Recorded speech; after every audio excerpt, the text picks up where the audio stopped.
Es primer viernes de diciembre.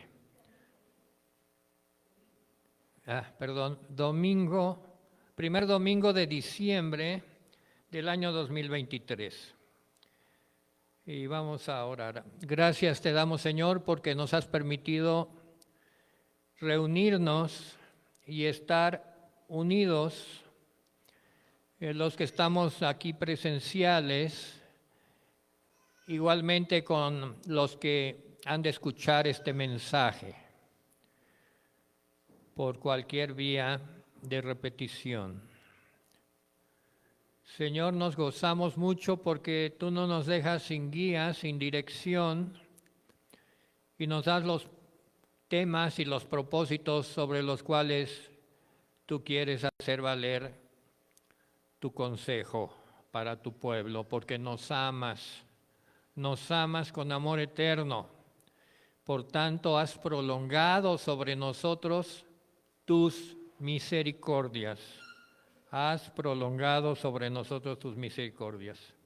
Te pedimos por todos aquellos que están en necesidad, en hospitales, enfermos y que están con carencias, sufrimientos y angustias.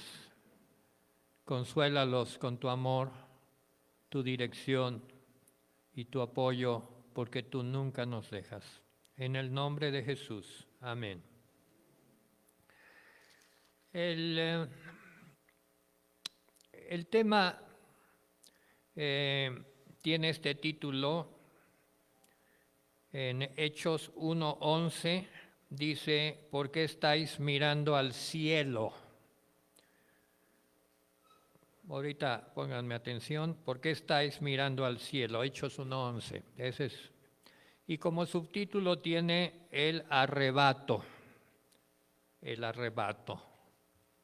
Otros le llaman el rapto, pero en cualquiera de las dos maneras es entendible, el arrebatamiento o el rapto. Como antecedente del tema, vamos a Isaías 53, 10 y 11. Este tema del rapto, del arrebato, se estudia de diferentes formas según el predicador, según el maestro. A veces también se busca atender a la curiosidad del auditorio que quiere saber cuándo viene el Señor y cuándo ya estar listo para ese arrebato, para ese rapto.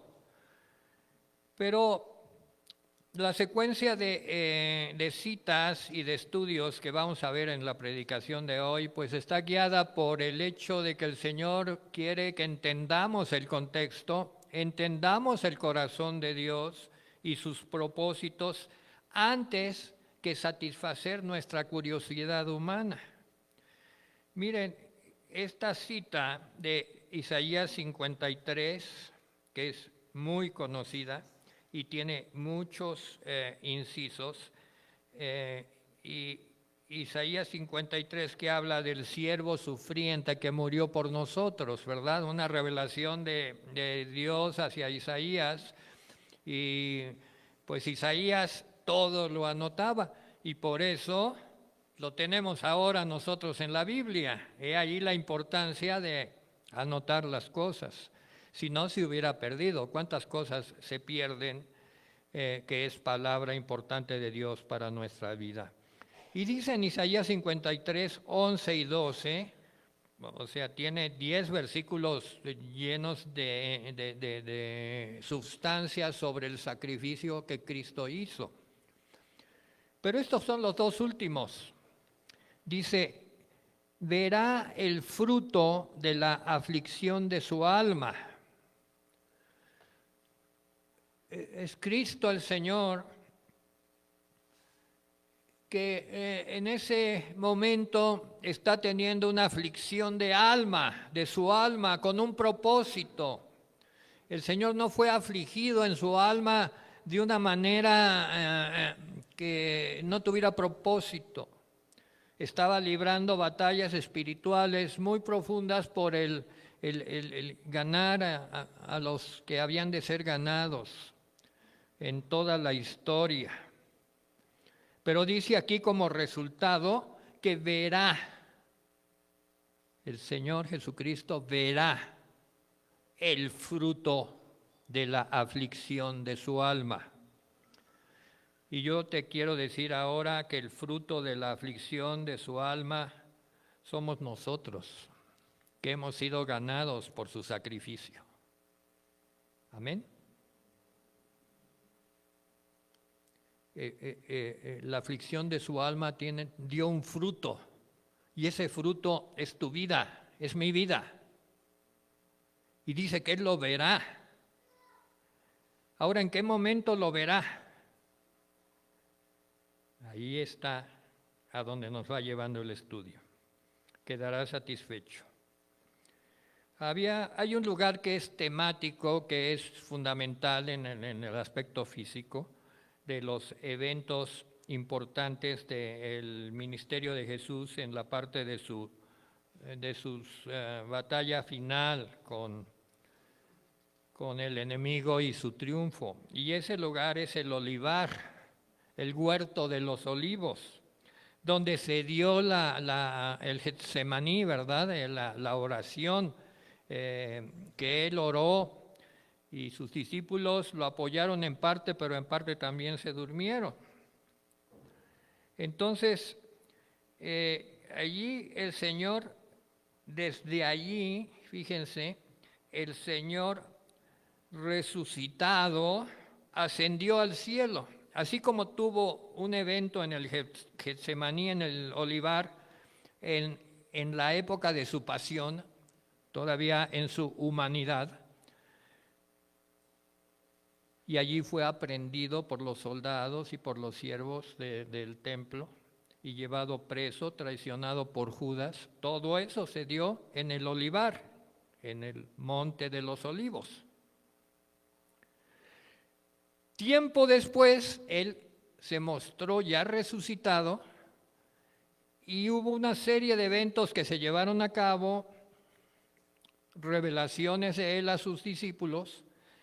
Y la última revelación, antes de ascender al cielo, tuvo lugar en el olivar. ¿Por qué lo decimos? Pues porque allí en Hechos 1:11,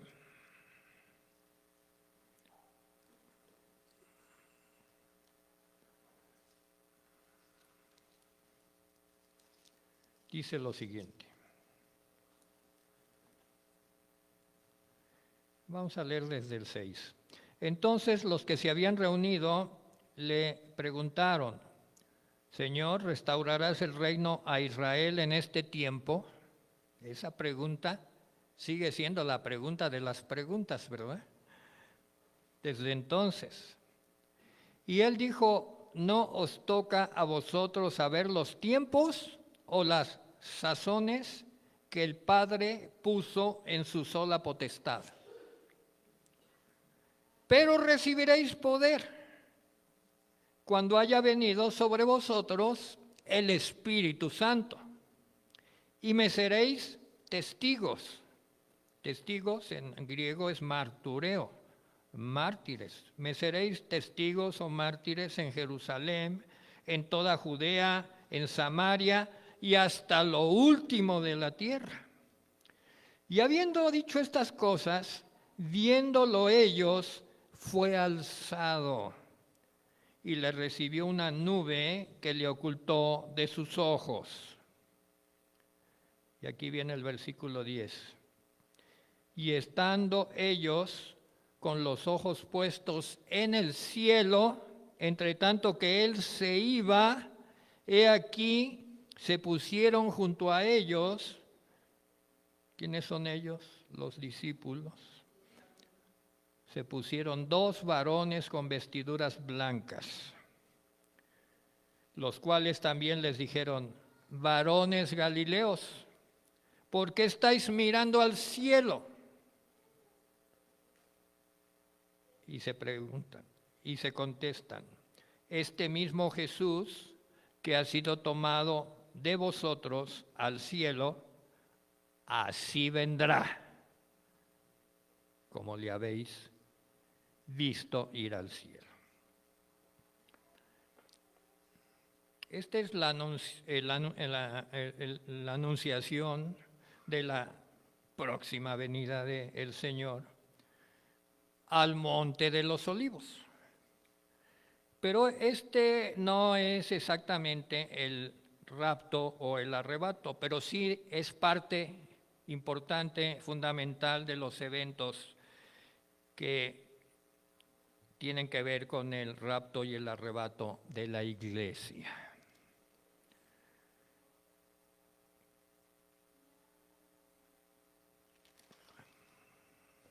¿Por qué estáis mirando al cielo? Hoy en día,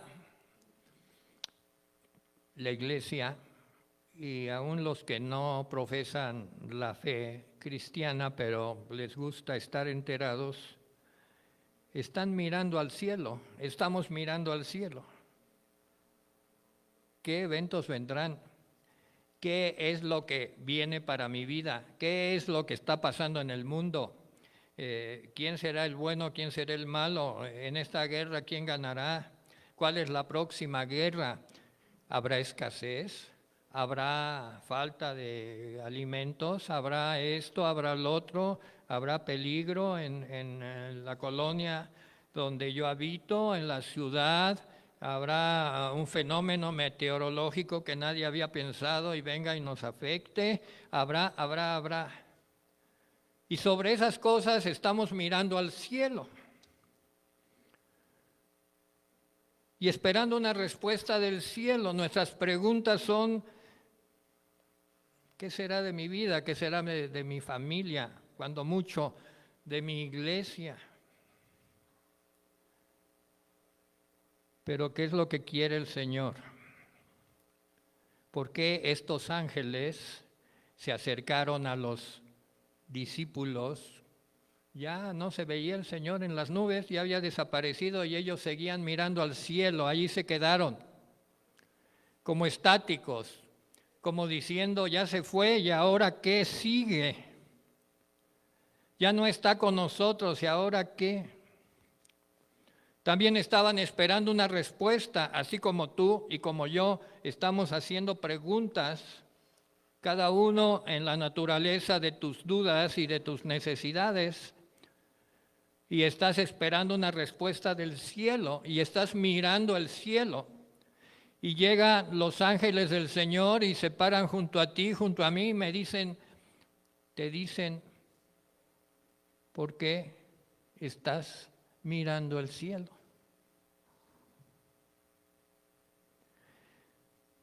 Había el antecedente de que en el rito de la expiación, lo pueden leer en Levítico 16, no lo vamos a leer aquí, pero es un rito bastante complicado. Entraba el sumo sacerdote el día de la expiación, Levítico 16, lo puedes estudiar, y allí hacía una serie de expiaciones, derramamientos de sangre, adentro del santuario, afuera del santuario, se arrepentía él, su familia, todo el pueblo se arrepentían, entraba a la presencia santa del Señor, al lugar santísimo, se cambiaba de ropa y salía a hacerle frente a la congregación, y la congregación estaba esperando la palabra del sumo sacerdote, cómo le había ido allá adentro en el lugar santísimo, qué le había dicho Dios.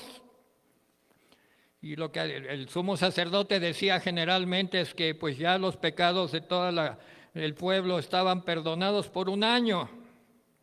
Y todos aplaudían o hacían, se mostraban favorables y se iban contentos a su casa. Eso era lo que estaban esperando. La congregación estaba esperando que Dios hablara a favor. Así se quedaron ellos mirando al cielo a ver qué Dios decía. Ya se había ido Jesús y qué iba a suceder más adelante. Y vamos a ver algunas citas fundamentales sobre este tema. Hebreos 9:24.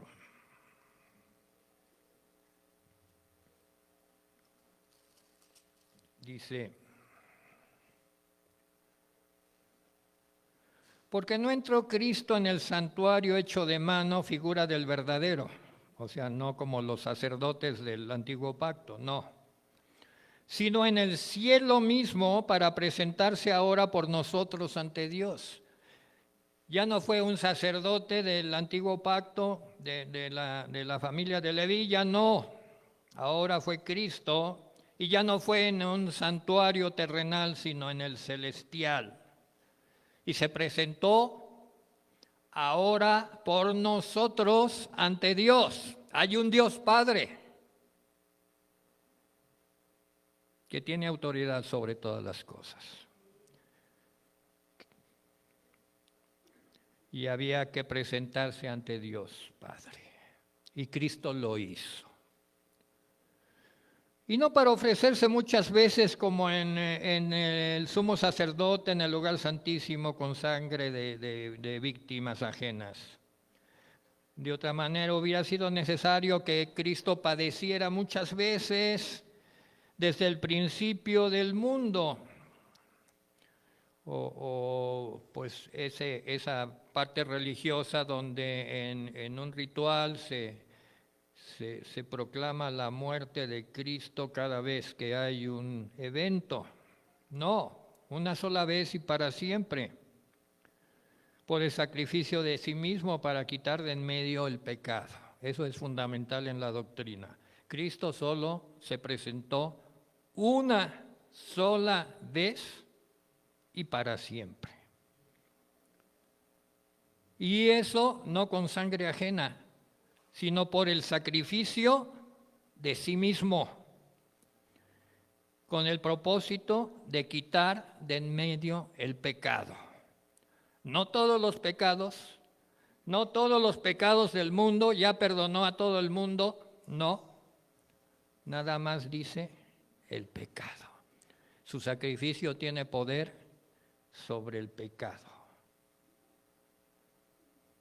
Pero hace falta la fe, y eso ya se ha predicado mucho en esta iglesia y generalmente todas las iglesias, cómo ser salvo, creer y arrepentirse del pecado, creer que la sangre de Cristo tiene poder, como dice aquí.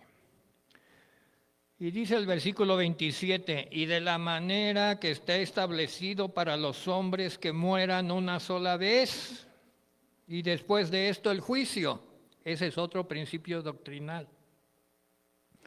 No hay tal cosa que vamos a reencarnar, que si nos vamos portando mejor, cada vez reencarnaremos en seres más bellos y más perfectos, o que se puede alterar, ¿verdad?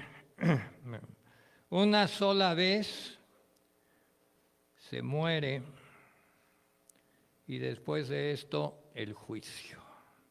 Doctrina, Hebreos 9:27. De manera que esté establecido para los hombres que mueran una sola vez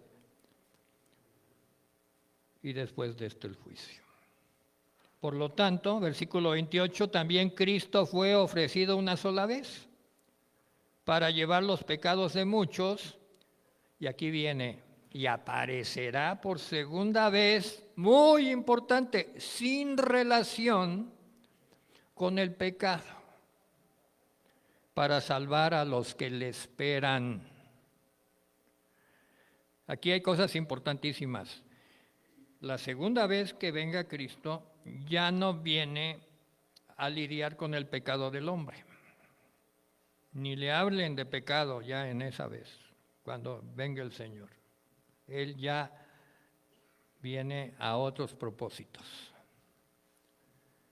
ya sin relación con el pecado. Su ministerio de su venida es otro, porque el pecado ya fue vencido. La muerte ya fue vencida. ¿Qué otro enemigo hay? Ninguno. salvar a los que le esperan. A los que le esperan. A los que le esperan. Amén. Por lo tanto, Cristo es nuestro sacerdote inmutable. Ya no hay otro sacerdote, no se transforma, no cambia de vestidura, no. Ahora vamos a poner al Cristo niño, ahora el Cristo sufriente, ahora el Cristo glorioso. Ahora que salgas a carretera te vas a encontrar pues muchas representaciones populares de la imaginativa de los hombres sobre los personajes celestiales. Oramos por el mundo, oramos por todos, oramos. Ahora, Filipenses 3, 20 al 21.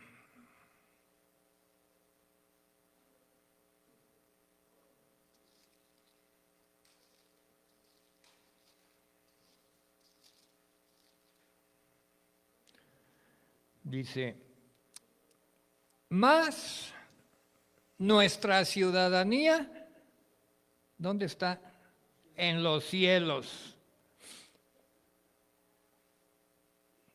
Pero yo soy mexicano. Tu ciudadanía está en los cielos. Pero hay una condición. De donde también esperamos al Salvador, al Señor Jesucristo.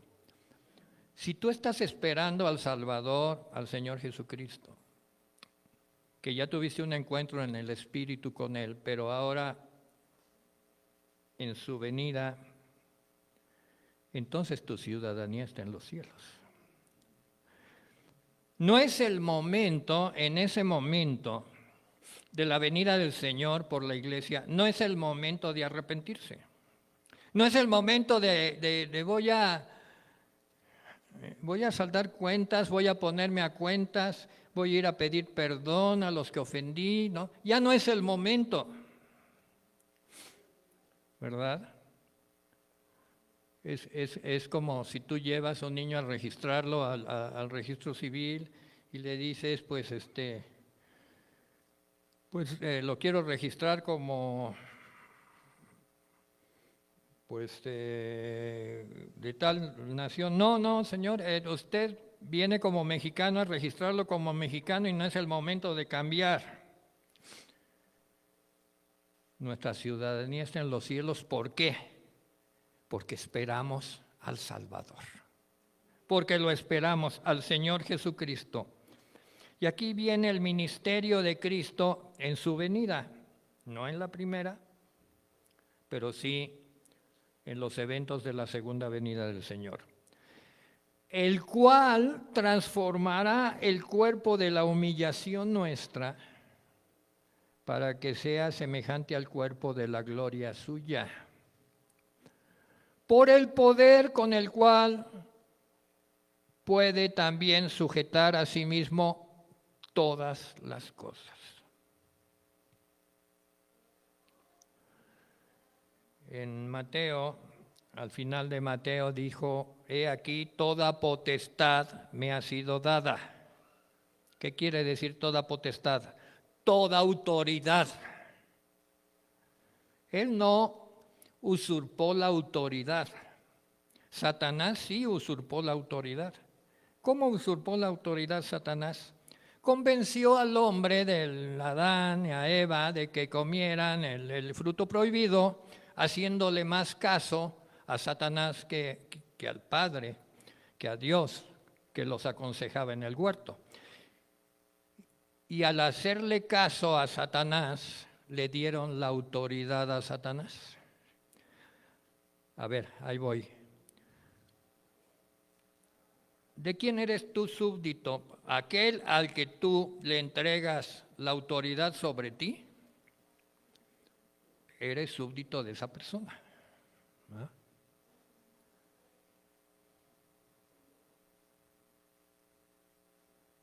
Por eso cuidado.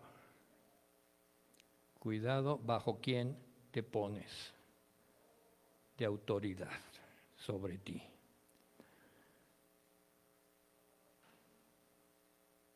Si tú estás esperando al Señor Jesucristo que venga por segunda vez y ese es tu máximo anhelo, Él es tu autoridad.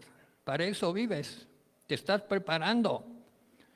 Ya sacaste el lápiz, estás anotando, te estás volviendo hábil para abrir la Biblia, estás poniéndote listo.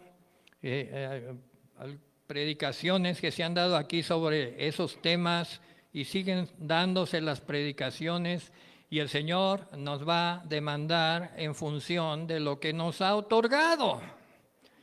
Si tú estás en una iglesia donde se da muchísima enseñanza de doctrina, pues esa es tu responsabilidad delante de Dios. Y si el Señor nos da su palabra, es responsabilidad de nosotros qué hacemos con ella.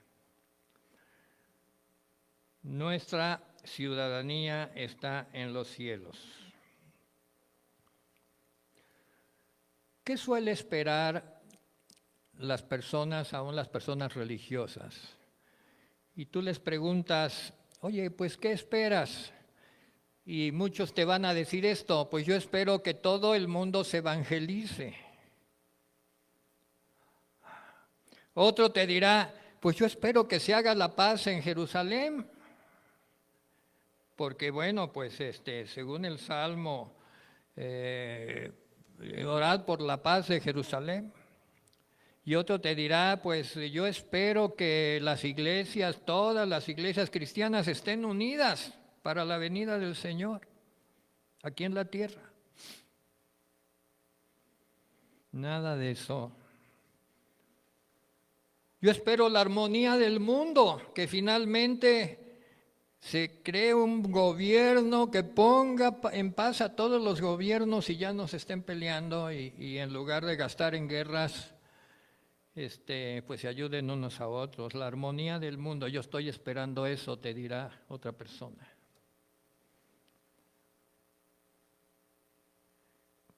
Pues en Hebreos 9:26 dice lo siguiente.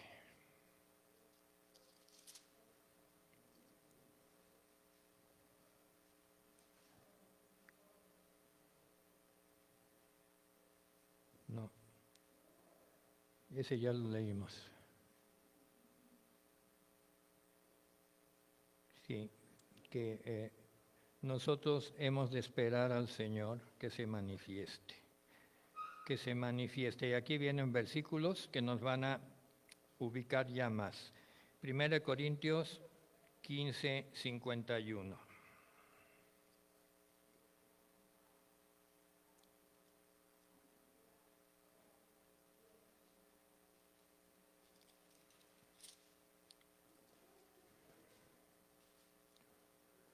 Dice, he aquí os digo un misterio, dice el apóstol Pablo a los Corintios. No todos dormiremos, pero todos seremos transformados. En un momento, en un abrir y cerrar de ojos, ya no hay tiempo para arrepentirse, ya no hay tiempo para ponerse a cuentas. Es un abrir y cerrar de ojos, es menos de un segundo. Un abrir y cerrar de ojos, a ver, abre y cierra los ojos, es una fracción milésima de segundo. ¿Tienes tiempo de ir a ponerte en paz con tus hermanos? ¿A pagar lo que debes? No. ¿A pedir perdón? No, no hay tiempo.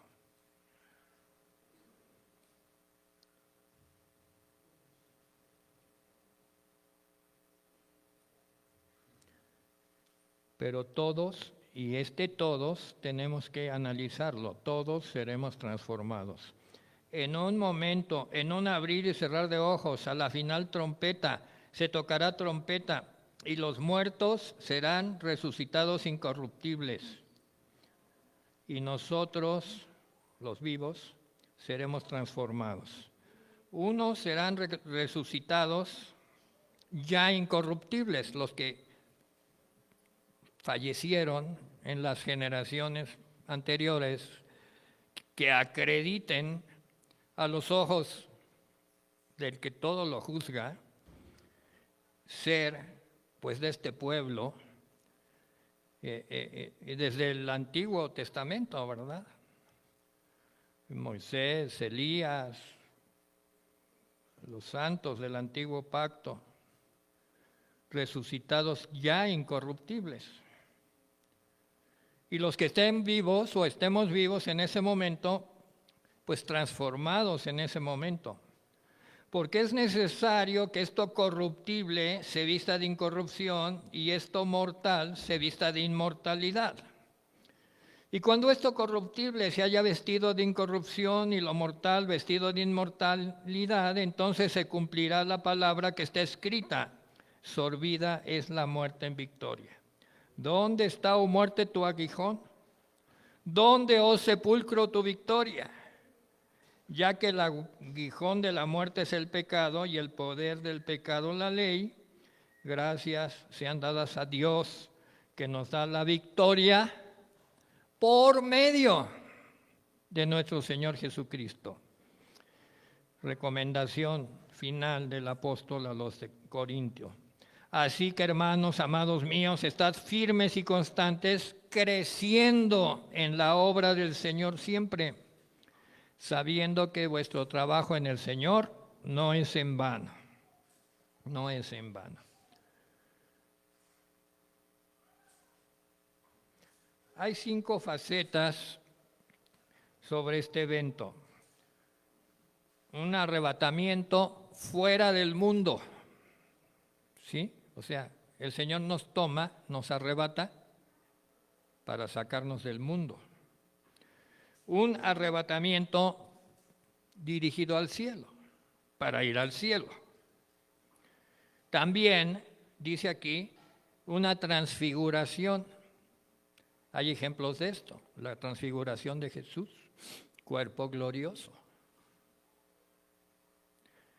Al cielo no se van a ir quien no tenga, o sea, la característica, la credencial de aquel que va a ser arrebatado y llevado al cielo, pues es que el Señor le da un cuerpo de gloria, como el de Jesús. Y un triunfo.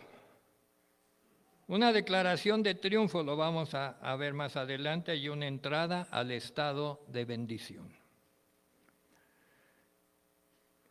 El arrebatamiento significa ser librados de persecución, opresión y aún de la presencia del pecado y de la muerte. No lo vamos a leer, pero anótenlo, Romanos 6:6 y Romanos 7:24. ¿Por qué es tan importante ser librados de la presencia del pecado? Romanos 6:6 y Romanos 7:24. ¿Por qué es tan importante ser librados de la presencia del pecado? Porque aun cuando estamos aquí, nacidos de nuevo, santos de Dios, puros, venimos cada domingo, también entre semana, leemos los devocionales, pero ¿saben qué? Todo el tiempo de nuestra vida por ahí anda el pecado. ¿Sí o no? ¿No te pasa a ti? Pues si estás en este mundo, estamos viviendo eso. Abres tu celular y ahí hay pecado, ¿no? Lo primero que sale, ¡ay! Por ahí te entretienes un poco de qué se trata. El pecado. No, es que yo ya me santifiqué, ya en mí no mora el pecado. Pues el pecado que mora en mí es una batalla diaria. Los primeros que caen o que caemos son los que negamos que el pecado está presente. Y confiamos en nuestras fuerzas. Solo la misericordia de Dios en este momento nos libra cuando se lo pedimos, cuando lo buscamos, de esa opresión del pecado. Si Satanás estaba oprimiendo en Getsemaní al Señor con el asunto de si ir a la cruz, no ir a la cruz, traición de sus compañeros, tantas cosas que Satanás le metió en la mente y lo hizo tener una gran agonía, hasta sudó sangre.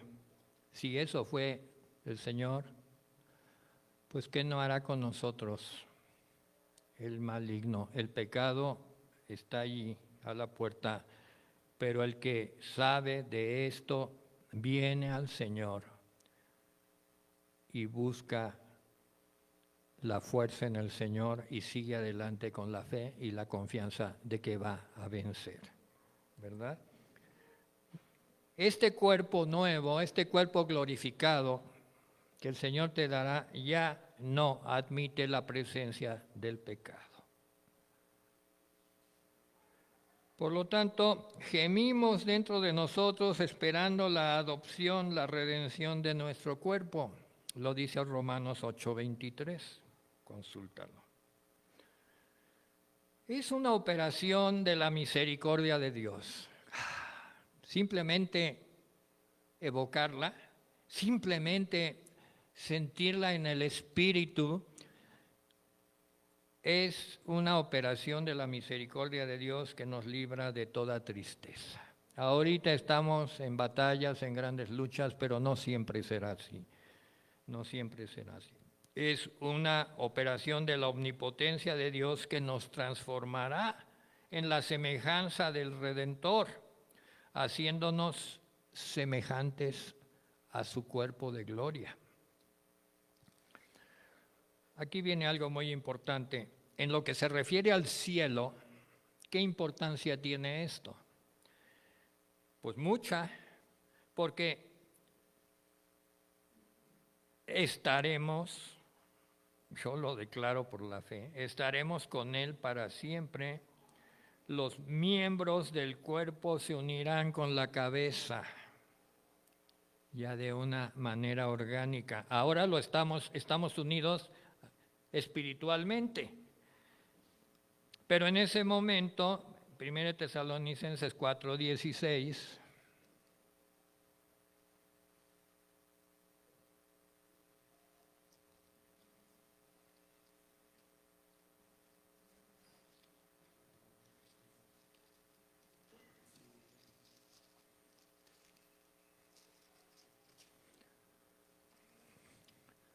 dice: porque el Señor mismo con voz de mando, con voz de arcángel, con trompeta de Dios descenderá del cielo y los muertos en Cristo resucitarán primero. Ya lo vimos. Luego nosotros los que vivimos, que hayamos quedado, seremos arrebatados juntamente con ellos. Muy importante, en las nubes para recibir al Señor en el aire. Y así estaremos siempre con el Señor. Por lo tanto, alentaos unos a otros con estas palabras. Dice que estaremos para siempre con el Señor, ¿verdad? ¿Lo dice? Amén. Al final del versículo 17, recibir al Señor en el aire y así estaremos siempre con el Señor. Si el Señor se va para acá, ¿nosotros a dónde vamos? Con el Señor. ¿Estaremos con quién? Con el Señor. ¿Cuánto tiempo? Por la eternidad. Andaremos con Él a todos lados. Impresionante. Qué belleza. Algo fundamental que deducimos de aquí. La iglesia se va a unir en el cielo, no en la tierra. Estamos orando porque la iglesia cristiana estemos todos unidos aquí en la tierra. No, no va a ser aquí, pero sí va a ser en el cielo. En el aire, dice, en el aire. Y no nada más los que estemos vivos de las diferentes iglesias, unidades que reconocen la doctrina fundamental de los apóstoles, para no errarla, porque es fácil errar. Donde el enemigo se mete más fuertemente para desviar y arrastrar. Arrastrar quiere decir apartar del propósito divino, es en la doctrina. El pastor lo sabe y lo predica a todo el que lo quiere escuchar.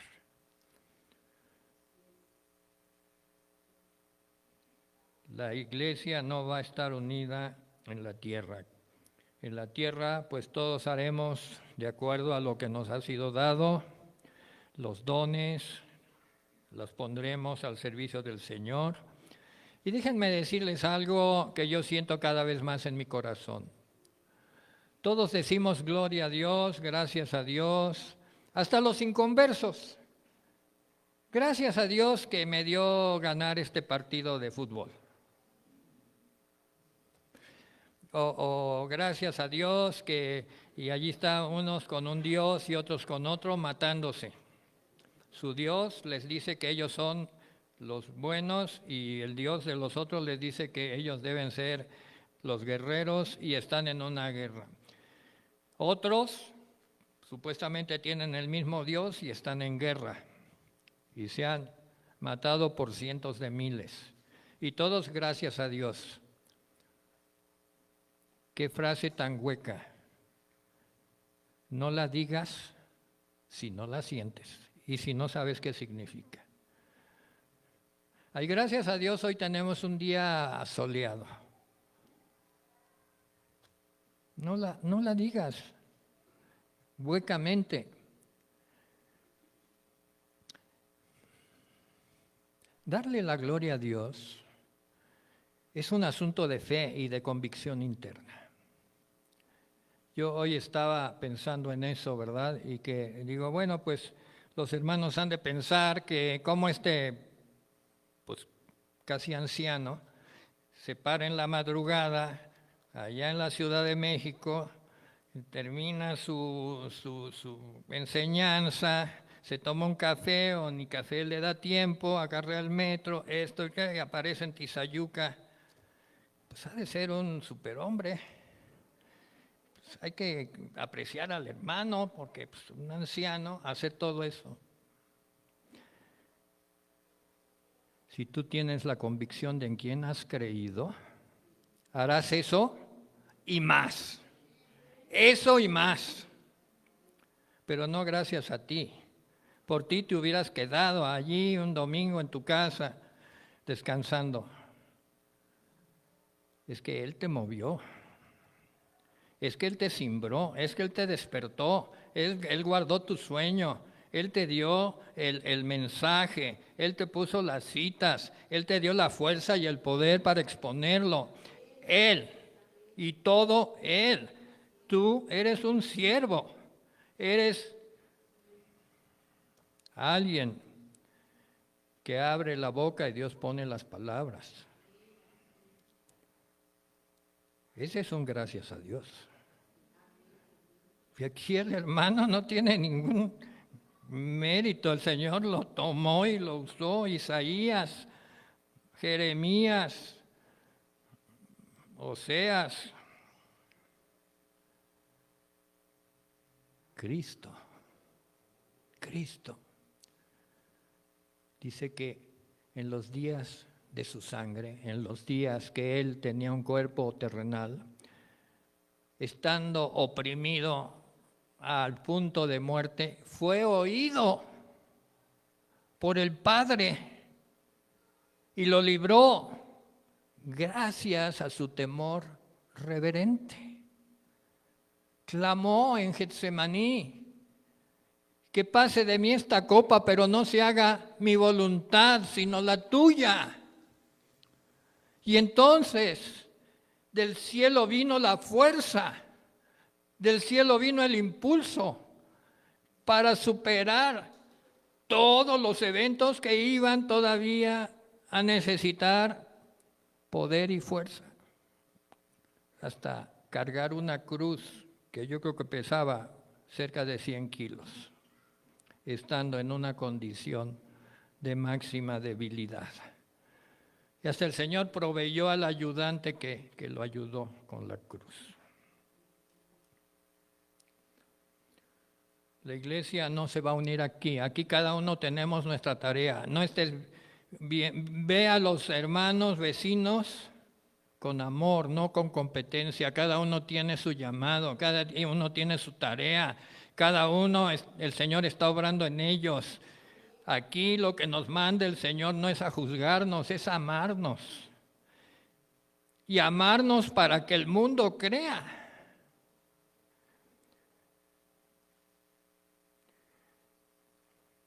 Hay un tipo del arrebatamiento en el Antiguo Testamento, la vida de Elías. Este profeta fue arrebatado en vida. Léanlo en Segunda de Reyes 2, del 10 al 12. Ay, es hermosa esa historia. Segunda de Reyes 2, del 10 al 12. Y cuando ya era tiempo de que él se fuera, el Señor se lo avisó. Y había muchos discípulos de Elías, pero el más importante era Eliseo. Eliseo no se despegaba de Elías, no se despegaba de Elías. Y cuando Elías sintió que en ese momento iba a ser arrebatado, le dijo, pues, toma el manto. Y si lo puedes atrapar, pídele a Dios que te unja. No a mí, a Dios. Y Eliseo tomó el manto de Elías y lo partió y lo usó para abrir el Jordán. Y para una vida muy prolífica de profeta.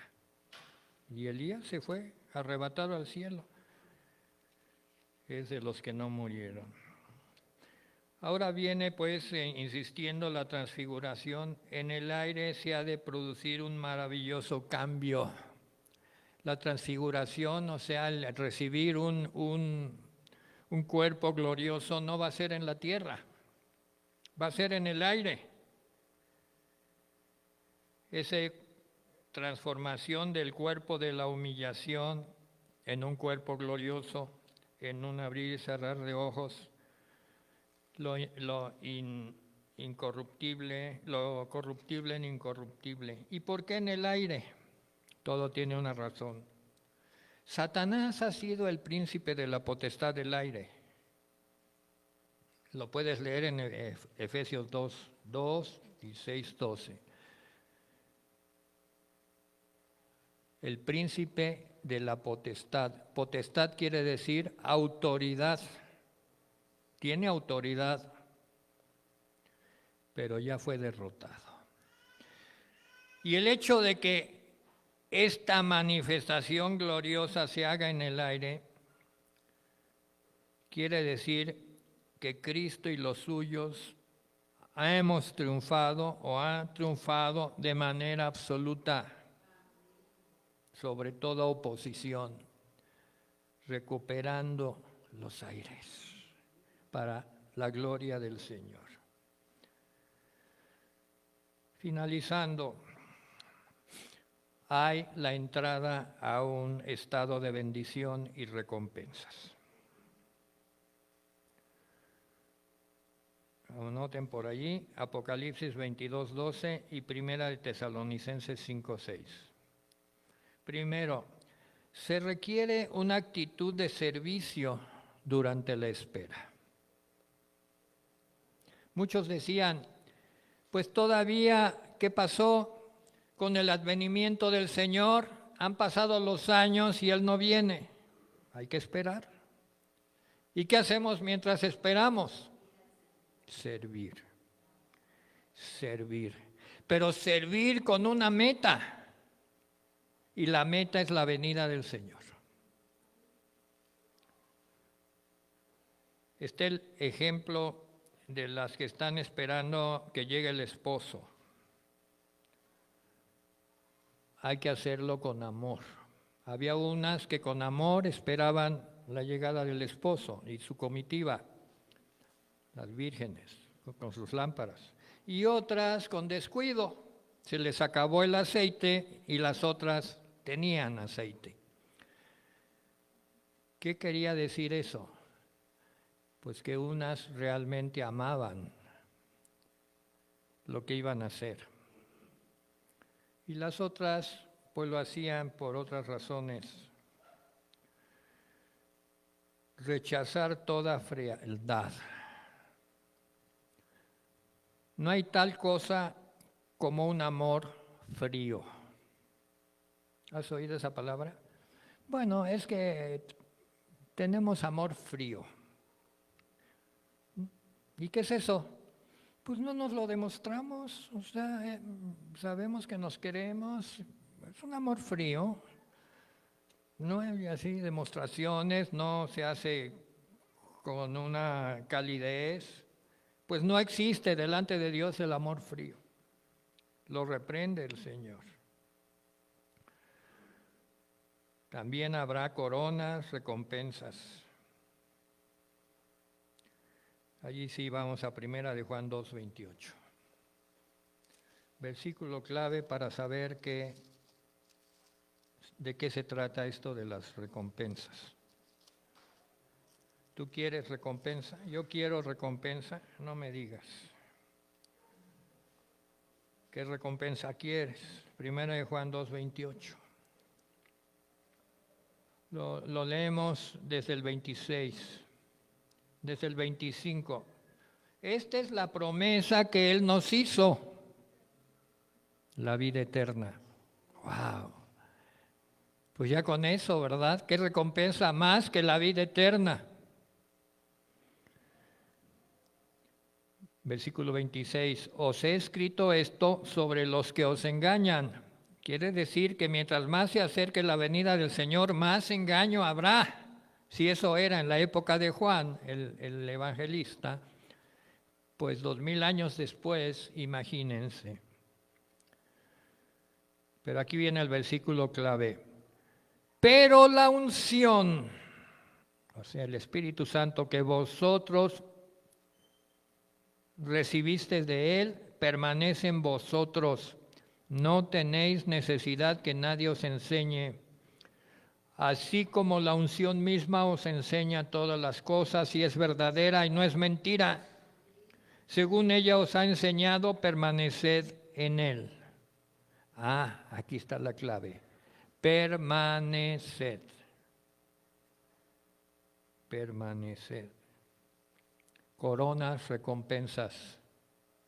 Del otro lado está, de ese lado, del lado del creyente, ¿qué es lo que el creyente puede ofrecer? Permanencia. ¿Eres de los que permanecen? ¿O te desanimas? ¿Viste una cara fea? ¿No te saludaron? ¿Te están pidiendo diezmos?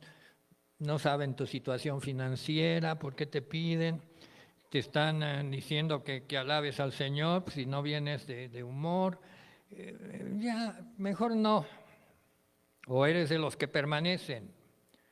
Echas a un lado, como nos enseña el pastor, las emociones y permaneces en la palabra. La palabra es la que te va a dar la tesitura, el tono. Ahora, hijitos, permaneced en Él para que cuando se manifieste tengamos confianza. Cualquiera que va a recibir un premio se va a acercar a aquel que da el premio. ¿Sí? Ahora imagínate que tú vas por tu galardón todo tembloroso. No le tienes confianza a Cristo. Vas a decir, ay, yo no me le acerco. A mí me pasó que andaba yo todo tembloroso en una época de mi vida y un predicador con mucha unción daba la palabra versículo por versículo y enfatizaba con una fuerza. Y yo me sentaba hasta atrás, me imponía esa presencia. Nunca pasaba a saludarlo, pero un día me lo encontré en el baño. Y me le tuve que acercar porque él me miró y como ya me había visto varias veces asistir a su clase, pues él me dijo, ¿qué onda contigo? Me dio la mano Y yo vencí mi timidez y me le acerqué a este siervo del cual pues llegué a ser amigo y servimos juntos. Me tuvo a bien tenerme junto de él un tiempo. ¿Y nos pasará eso con Cristo? Pues aquí nos está poniendo en advertencia. Ahora, hijitos, permaneced en Él para que cuando se manifieste tengamos confianza, para que en su venida no nos alejemos de Él avergonzados. Quiere decir, si está en la Biblia, puede suceder, pero la Biblia nos está diciendo. Me gusta mucho una niña que tengo aquí enfrente, que batalla, pero ella está firme. Ella es del Señor, ella es de Cristo y tiene sus luchas, pero está firme. Me alienta. Ahora dice algo muy importante, versículo 29. Si sabéis que Él es justo, sabed también que todo el que hace justicia es nacido de Él. Si tú ya en tu vida ya cambiaste, antes eras bien injusto, injusto en todas las formas, hacías las cosas más injustas, pero ya cambió tu vida y ahora buscas la justicia, ¿verdad? Te cuestionas, le pides al Señor su dirección si estás haciendo las cosas rectamente. No confías en ti mismo, sino, como dice la unción te hará que entiendas todas las cosas, o sea, el Espíritu Santo. Estás en un contacto permanente con la unción, con el Espíritu Santo. Antes de tomar una decisión, lo consultas, lo vuelves a consultar, te humillas, te hincas, hasta se vale tenderse sobre el piso y clamar que el Señor te confirme, y entonces ya hacer lo que vas a hacer con seguridad, con plenitud. Entonces habéis oído esta palabra: si sabéis que Él es justo, sabed también que todo el que hace justicia es nacido de Él. Es nacido de Él. Y esto es lo que se refiere a las recompensas, ¿verdad? Podríamos hacer un estudio de todas las recompensas que hay en la palabra de Dios, pero se resume en esto: eres justo, recibirás recompensa, porque has nacido de Él. Y la gloria es para Él, porque la corona que te den, se la vas a poner a Él, a sus pies. Amén. Finalmente, vendrán cielos nuevos y tierra nueva donde habita la justicia. Segunda de Pedro 3:13. No ahorita, no mañana, ya no estés viendo los noticieros. Segunda de Pedro, segunda.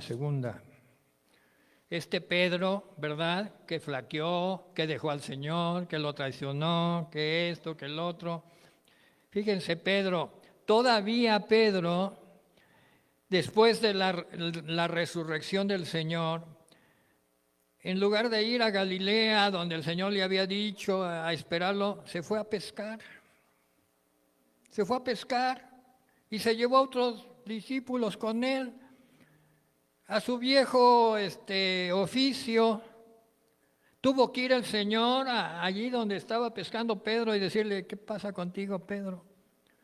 Pues por fin, ¿a qué te vas a dedicar? ¿A pescar pescados o pescar hombres? Y entonces Pedro confirmó su vocación. Pero qué paciencia del Señor con nosotros, a nuestra edad, a mi edad, ¿verdad? Y de otros que estoy viendo que más o menos por ahí andamos. Llega el Señor y nos dice: ¿qué pasó con tu vocación? Señor, ¿me llevarás como dijo, a donde no quiera, dice, pero iré con gusto.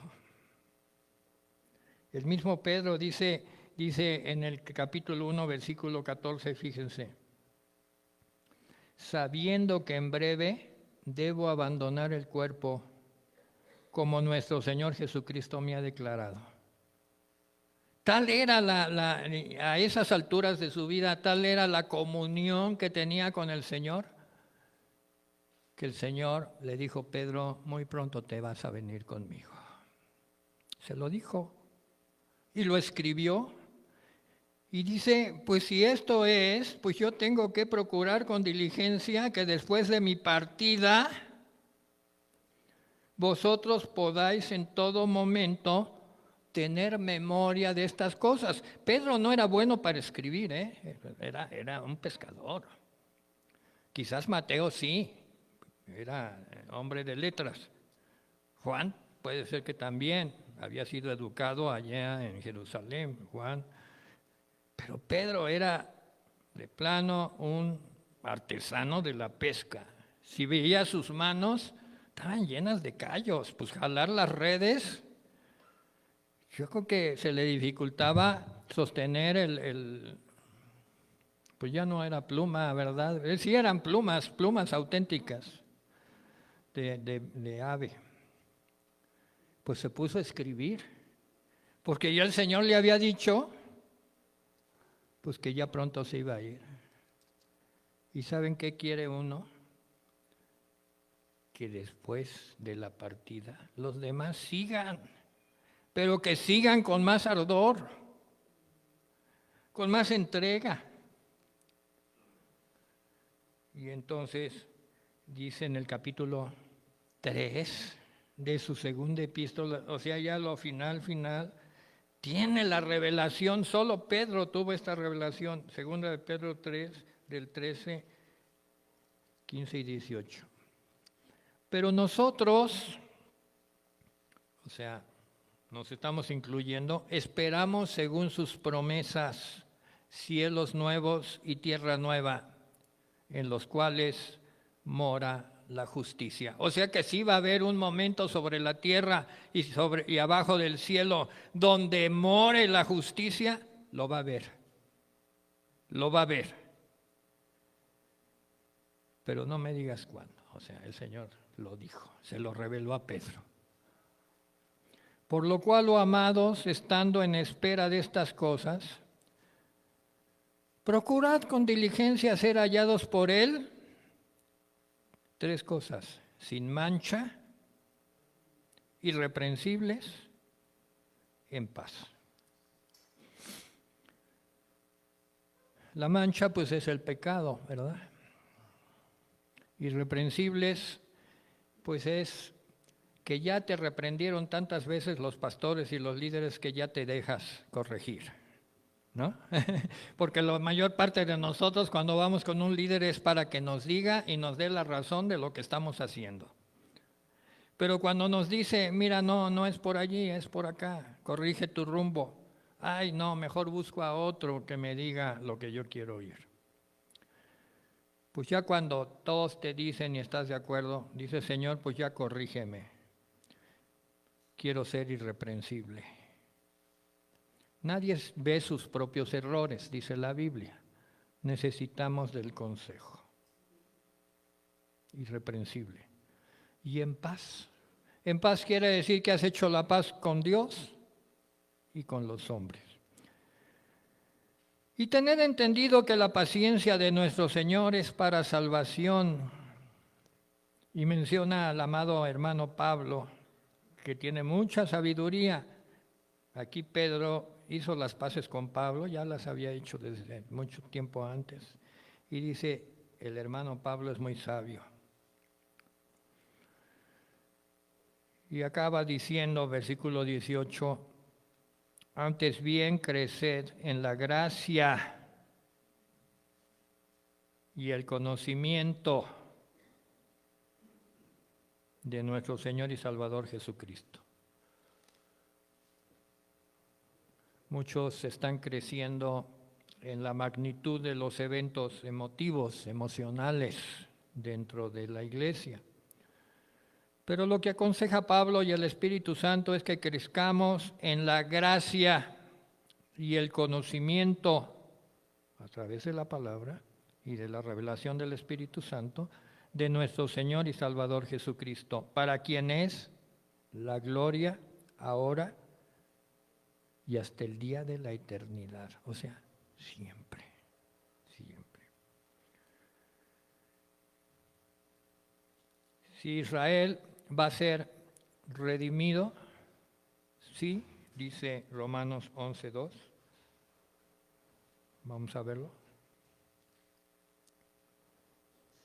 Aunque no lo podemos interpretar del todo en un momento tan corto.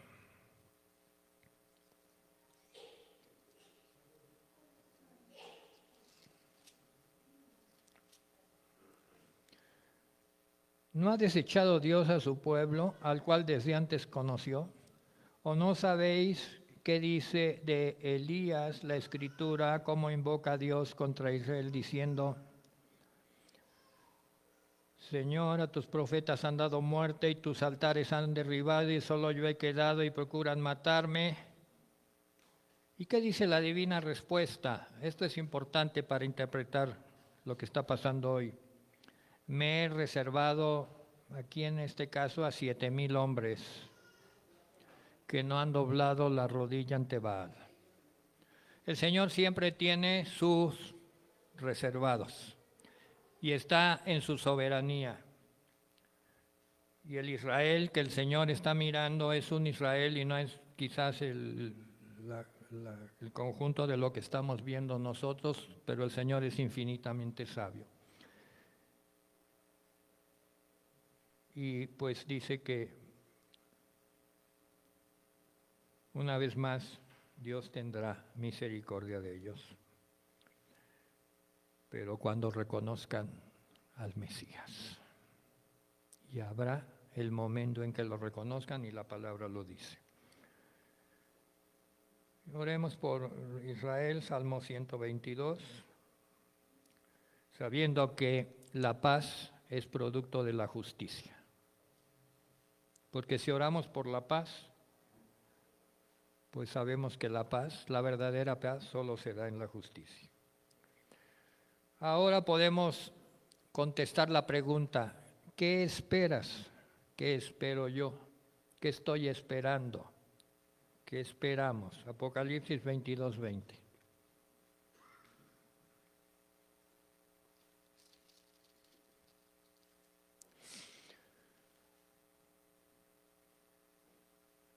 El que da testimonio de estas cosas dice: ciertamente vengo en breve. Jesús es lo que está diciendo. Ciertamente vengo en breve. Ahora la iglesia dice: amén. Sí. Ven, Señor Jesús.